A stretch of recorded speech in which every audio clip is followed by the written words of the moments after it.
शेर की बहन शेर को बता देती है कि भाई किस तरह से फहद उसे हरास करता रहा है।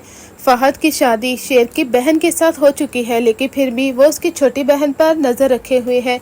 ये बात किस हद तक घटिया है वो तो शेर के गुस्से से ही पता चल जाता है। शेर का जी चाहता है कि फहद के मुंह पर जोर का थप्पड़ मारे, लेकिन वो ऐसा नहीं करता क्योंकि वो चाहता है कि सबसे पहले उसके हाथ सबूत लगे, क्योंकि फजर ने उसे बोला है कि जब तक हमारे हाथ में सबूत नहीं लगते तुम किसी के खिलाफ भी कार्रवाई नहीं कर सकते। और ऐसा तो बिल्कुल भी मत करना कि गुस्से में आकर किसी पर हाथ उठाओ।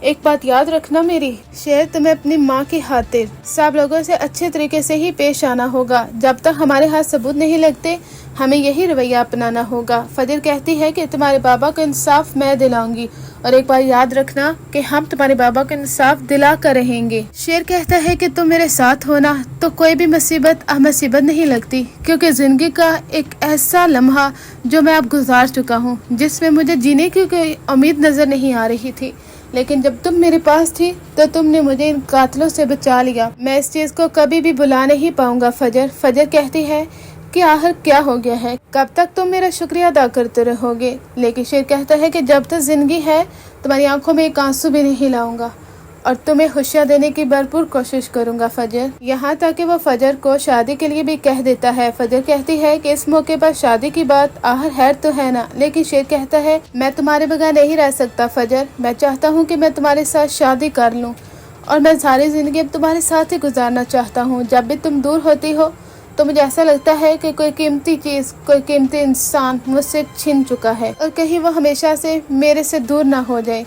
फजर कहती है सोचने के लिए वक्त हो, मैं अपनी अम्मी से बात करके फिर ही फैसला करूंगी।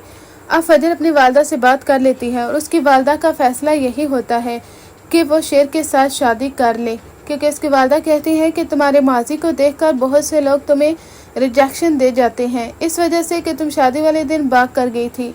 अब कोई भी शख्स तुम्हें अपनाने को तैयार नहीं होगा सवाए शेर के।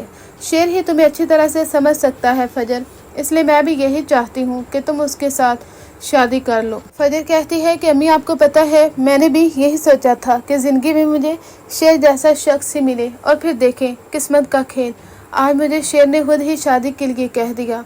और फिर किस तरह से किस्मत ने हम दोनों को मिलवाया। जब मैं मुसीबत में थी तो वो वहाँ पर पहुँच जाता था, और जब वो मुसीबत में था तो मैं वहाँ पर थी, यानी हम दोनों एक दूसरे के लिए एक करिश्मा ही साबित हुए हैं। आगे जाकर शेर और फजर दोनों की शादी भी हो जाएगी, और आपको दिखाया जाएगा कि फजर के बाबा जो जरताज बेगम की बातों में इस हद तक उकसा चुके थे, उन्हें भी एहसास हो ही जाता है कि उनकी बेटी ने हमेशा सच का साथ दिया है। यह जरताज बेगम है जो रिश्तों के दरमियान दरार पैदा करती है।